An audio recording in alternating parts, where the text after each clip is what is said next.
La tasa de inflación interanual de la Argentina se dispara hasta el 211,4%, la más alta de todo el mundo.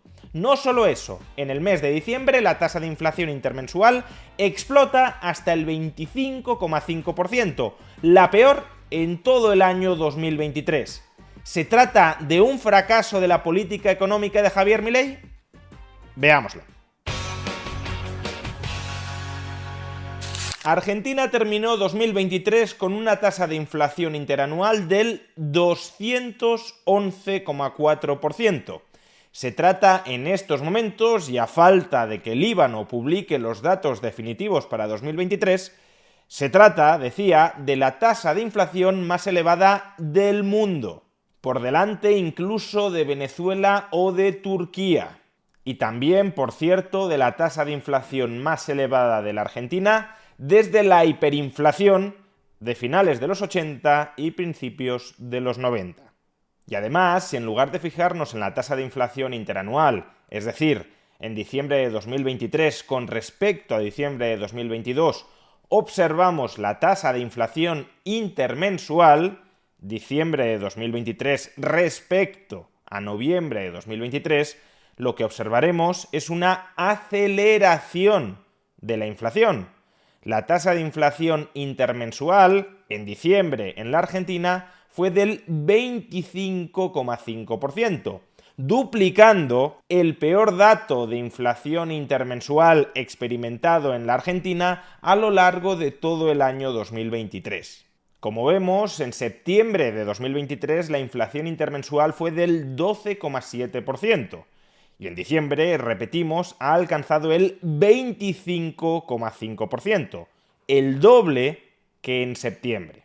Atendiendo a estos datos, la conclusión a la que uno debería llegar es la tremenda ruina, el tremendo expolio que para la Argentina ha supuesto el gobierno peronista kirchnerista de los últimos 4 años. Porque la inflación acumulada a lo largo del año 2023 es una inflación enteramente responsabilidad del gobierno peronista kirchnerista, de Alberto Fernández, de Cristina Fernández de Kirchner y de Sergio Massa.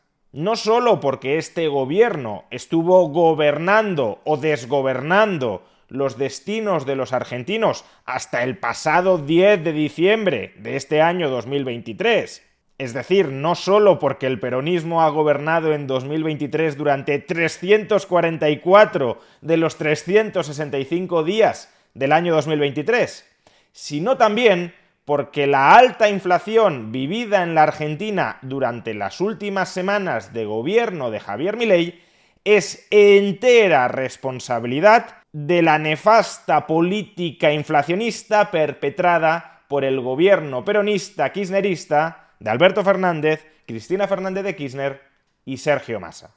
Sí, ya sé que hay muchísima gente que le tiene muchas ganas a Javier Milei y que desearía enterrarlo políticamente al mes de haber empezado a gobernar.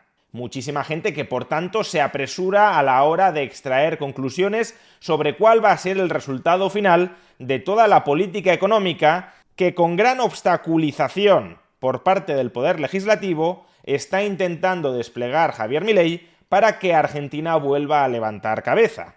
Y como hay mucha gente que le tiene muchas ganas a Javier Milei y que desea enterrarlo políticamente desde el primer día que llegó a la presidencia, aprovechan y retuercen cualquier dato negativo para tratar de arrojárselo a la cabeza al gobierno de Javier Milei.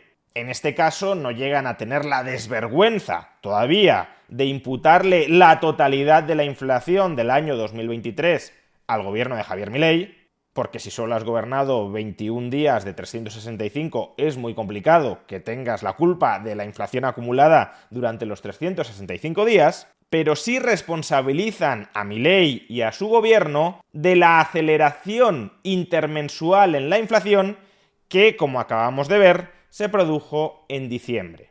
Si Milei ha gobernado durante 21 días del mes de diciembre, ni siquiera durante todo el mes, pero sí durante 21 días, y en diciembre se produjo el peor dato intermensual de inflación en la Argentina de todo el año 2023, Lo que vendría a demostrar esto es que la política económica que aplica Milei es peor que la política económica del peronismo. Sin embargo, durante sus 3 únicas semanas de gobierno en el año 2023, la única decisión de política económica que adoptó y que entró verdaderamente en vigor Javier Milei, y a la que por tanto se le podría atribuir responsabilidad en la inflación del mes de diciembre, la única política que adoptó y que entró en vigor Javier Milei durante el año 2023 fue la devaluación del tipo de cambio oficial del peso. Nada más, todo lo demás fueron anuncios. El proyecto de ley de bases y puntos de partida para la libertad de los argentinos no está aprobado. El ajuste fiscal todavía no está aprobado. El decreto de necesidad y urgencia se aprobó, pero entró en vigor el 29 de diciembre, de modo que no ha podido tener ninguna influencia en la inflación del mes de diciembre. La única política económica relevante que sí se adoptó y que sí entró en vigor durante el mes de diciembre es, como digo, la devaluación del tipo de cambio oficial del peso. Y acaso, si lo queremos, también podríamos decir que el gobierno de Javier Milei influyó en las expectativas económicas durante el mes de diciembre. Y si esas expectativas hubiesen sido muy malas, podría haber provocado una huida del peso que generara mucha más inflación. Pero al menos durante el mes de diciembre, el tipo de cambio en el mercado entre el peso y el dólar se mantuvo aproximadamente en los mismos niveles en los que lo dejó Massa. Por tanto, tampoco cabe hablar de que las expectativas que pudo generar Javier Milei provocaran una huida del peso hacia el dólar. En todo caso, más bien contuvo esa posible huida del peso hacia el dólar. Pues bien, centrándonos en la única política económica relevante adoptada por Javier Milei en diciembre de 2023 y que ha entrado en vigor en diciembre de 2023 y que por tanto ha podido tener alguna influencia sobre la inflación de 2023, la devaluación del tipo de cambio oficial del peso con respecto al dólar, ¿cabe pensar que esta decisión ha contribuido a incrementar, a acelerar la inflación del mes de diciembre? Pues sí, desde luego. El 11 de diciembre el tipo de cambio oficial pasó de 400 pesos por dólar a 800 pesos por dólar, lo cual evidentemente encarece en mucho las importaciones argentinas que hasta el momento se conseguían financiar con un tipo de cambio de 400 pesos por dólar. Básicamente todos los importadores a los que el Banco Central les vendía dólares a 400 pesos, cuando a partir del 11 de diciembre empieza a vendérselos no a 400 pesos, sino a 800 pesos, todos esos importadores ven duplicar el coste de sus importaciones en términos de pesos. Para comprar fuera de la Argentina y traerlo dentro de la Argentina algo que cuesta $1, antes del 11 de diciembre había que pagar 400 pesos y a partir del 11 de diciembre 800 pesos. De modo que a la hora de venderlo internamente también han de incrementar de manera muy sustancial el precio en pesos. Si mis costes por dólar importado han subido de 400 pesos a 800 pesos, pues a la hora de venderlo internamente también tendré que subir precios de manera acorde a ese encarecimiento de mis costes. Por tanto, sí, durante el mes de diciembre la Argentina ha vivido un fogonazo inflacionario como consecuencia de la devaluación del peso frente al dólar. No es la primera vez que esto sucede. En el mes de agosto del año 2023, el peronista Sergio Massa devaluó el peso en alrededor de un 20%. Ahora Milei lo ha hecho en un 50%. Massa en agosto lo hizo en un 20%. ¿Y qué sucedió inmediatamente después? Pues que los precios, que en términos intermensuales venían creciendo a un ritmo de alrededor del 6% mensual, a partir de agosto comenzaron a incrementarse a un ritmo del 12%, de más del 12% intermensual. Devalúas un 20% y los precios internos te suben alrededor de un 12% intermensual.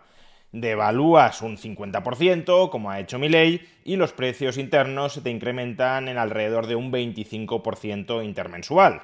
Vamos, que no debería haber ninguna sorpresa al respecto, porque incluso en estos dos ejemplos la relación entre devaluación e inflación intermensual es aproximadamente la misma. Por tanto, sí, la devaluación del tipo de cambio oficial aplicada por Milei durante el mes de diciembre es la principal responsable del fogonazo inflacionista que se vivió en la Argentina durante el mes de diciembre. Ahora bien, ¿es responsabilidad de Javier Milei la devaluación, la fortísima devaluación del tipo de cambio oficial que tuvo que aplicar al inicio de su presidencia? No. El tipo de cambio oficial únicamente es el precio al que el Banco Central de la República Argentina vende los dólares que posee. Ese precio al cual el Banco Central vende los dólares que posee en reserva no tiene por qué ser el precio de mercado. El Banco Central podría vender los dólares o mucho más baratos o mucho más caros que el precio al que se compran y se venden dólares contra pesos en el mercado. Obviamente, si el Banco Central vendiera los dólares mucho más caros que en el mercado, nadie se los compraría al Banco Central, todo el mundo los compraría en el mercado. Y a su vez, si el Banco Central vende los dólares mucho más baratos de lo que se venden en el mercado, todo el mundo se los querrá comprar al Banco Central, aunque solo sea para comprarlos más baratos y revenderlos luego más caros en el mercado. A la diferencia entre el tipo de cambio oficial y el tipo de cambio de mercado o tipo de cambio paralelo, se la conoce como brecha cambiaria. Si el tipo de cambio oficial es mucho más bajo que el tipo de cambio de mercado, es decir, si el Banco Central vende dólares a precios mucho más bajos que aquellos a los que se venden en el mercado, entonces la brecha cambiaria será muy amplia. Si el Banco Central vende aproximadamente sus dólares al mismo precio al que se venden en el mercado, entonces la brecha cambiaria será muy estrecha. Y una brecha cambiaria muy elevada es algo muy difícil de sostener en el tiempo dentro de una economía, porque cuanta mayor sea la diferencia entre lo que vale el dólar en términos de pesos y el precio al que el Banco Central vende esos dólares, más intensa, más voraz se volverá la demanda interna de dólares frente al Banco Central. Más agentes económicos en mayor cantidad le pedirán al Banco Central que le venda dólares, porque mayor está siendo la transferencia de riqueza desde el Banco Central a aquellos que consiguen comprar los dólares al precio subsidiado al que los vende el Banco Central. Y esto, claro, lo que provoca es el vaciamiento de las reservas del Banco Central y la necesidad de imponer crecientes racionamientos a los importadores. Si todo el mundo pide dólares para importar, pero el Banco Central no tiene dólares que repartir a esos precios tremendamente subsidiados, es el Banco Central el que tiene que decidir: a ti te doy dólares, a ti no te los doy. Es decir, tú sí puedes importar, tú no puedes importar. Pero ¿cómo sabe el Banco Central o los burócratas estatales cuáles son las mercancías extranjeras que resultan más urgentes de importar dentro de la Argentina? Porque las importaciones no son únicamente importaciones de bienes de consumo finales, en cuyo caso aún podríamos pensar que hay determinados bienes de consumo que satisfacen necesidades más básicas que otros y por tanto habría que priorizar las importaciones de bienes de consumo que satisfacen necesidades más básicas, más fundamentales que otros que tengan un carácter más de lujo o más prescindibles. No, muchísimas importaciones son importaciones de bienes intermedios que indirectamente y en última instancia puede que terminen utilizándose o no para producir bienes de consumo dentro de la Argentina. Bienes de consumo que pueden a su vez tener un carácter muy básico o muy fundamental o no tenerlo. Con lo cual, si el Banco Central, si el burócrata no conoce todo el proceso dentro de la cadena de valor de los distintos bienes por el que va a pasar cada una de las posibles importaciones a la Argentina, cuando se enfrente a la disyuntiva de tener que decidir si una determinada mercancía, que puede ser un bien de consumo final o que puede ser un bien intermedio dentro de una cadena de valor que termine produciendo a muy largo plazo bienes de consumo importantes o no importantes dentro de la Argentina, cuando se enfrente a esa disyuntiva, no tendrá la información para determinar si esta importación es más importante que esta otra importación y por tanto racionará las importaciones: a ti te doy dólares, a ti no te los doy, de manera completamente arbitraria, es decir, sumiendo a la organización económica interna de la Argentina en el caos. De ahí que sea tan complicado que el Banco Central en el medio plazo pueda sostener una brecha cambiaria, una diferencia entre el tipo de cambio de mercado y el tipo de cambio oficial que sea muy grande. Cuando la brecha cambiaria se ensancha mucho, los políticos tienden a devaluar el tipo de cambio oficial para estrechar esa brecha cambiaria. Como ya hemos explicado, el propio Sergio Massa lo tuvo que hacer en agosto. En agosto, el tipo de cambio de mercado del peso respecto al dólar duplicaba el tipo de cambio oficial. Y Massa tuvo que devaluar un 20% el peso, el tipo de cambio oficial del peso, para reducir un poquito esa brecha cambiaria. El problema fue que después de devaluar, como los mercados anticiparon correctamente que venían 3 meses de políticas tremendamente inflacionistas para intentar comprar las elecciones, el tipo de cambio de mercado del peso frente al dólar se depreció todavía más, de modo que la brecha cambiaria no se redujo a pesar de la devaluación del tipo de cambio oficial. Pues bien, cuando llega al gobierno Javier Milei, el tipo de cambio de mercado es casi 3 veces el tipo de cambio oficial. De ahí que tenga que devaluar el peso, el tipo de cambio oficial del peso en un 50% para reducir la brecha entre ambos tipos de cambio, la brecha cambiaria, a su menor nivel desde el año 2020. O expresado de otra manera, cuando Javier Milei llega a la presidencia, hereda una gigantesca brecha cambiaria que no se podía sostener en el tiempo. Si Sergio Massa no devaluó el tipo de cambio oficial mucho más, mucho antes, para reducir esa enorme brecha cambiaria, fue porque venían elecciones. Y por tanto, lo que hace Sergio Massa es legarle a Javier Milei una muy onerosa hipoteca, una gigantesca bomba de relojería que Javier Milei está empezando a intentar desactivar. Y el primer paso para intentar desactivarla era sincerar el tipo de cambio oficial con respecto al tipo de cambio de mercado, es decir, reducir la brecha cambiaria devaluando el tipo de cambio oficial, reconociendo cuál es el auténtico valor del dólar en relación con el peso. Y como ya he dicho, y es obvio, la devaluación del tipo de cambio oficial, que era imprescindible, que se habría producido igualmente hubiese ganado Javier Milei o hubiese ganado Sergio Massa, esa devaluación del tipo de cambio oficial ha generado el fogonazo inflacionista que hemos visto en diciembre. Pero si el fogonazo inflacionista de diciembre es consecuencia de la devaluación en un 50% del tipo de cambio oficial del peso respecto al dólar y la devaluación en un 50% del tipo de cambio oficial del peso respecto al dólar es consecuencia de la brecha cambiaria que le dejó Sergio Massa a Javier Milei, que a su vez es consecuencia de las políticas inflacionistas tremendamente irresponsables, cortoplacistas y suicidas que aplicó Sergio Massa estando al frente del Ministerio de Economía y sobre todo durante los meses justamente anteriores a las elecciones presidenciales, entonces, si todo eso es así, debería ser más que obvio que la enorme inflación que ha experimentado Argentina durante el mes de diciembre también es responsabilidad de Sergio Massa y, por tanto, del peronismo. Con el tiempo, a Javier Milei se le podrá criticar o alabar en función de cuál termine siendo el resultado de su política económica. Pero de momento, no le carguen a Javier Milei los muertos que tenía en el armario el peronismo.